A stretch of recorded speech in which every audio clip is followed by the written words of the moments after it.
mantra of the separation of church and state could apply to a country whose basic premises are based on the understanding that it is God endowed right. Right endowed, by the way, through the word of the Creator, right? So it is the Creator who is the instrument.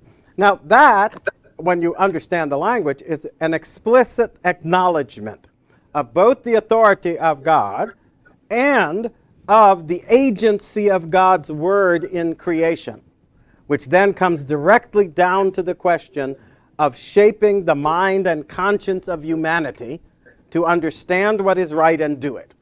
I don't see how it gets any more clear than that. But do you find it hard to convince people of that sense that there is a relationship between the citizenship and the faith, so that people of faith actually, I think, have a special and particular responsibility to exercise that responsibility of citizenship faithfully, that is to say, with respect for the premises of the faith? So I think it's simple when you categorize it as stewardship.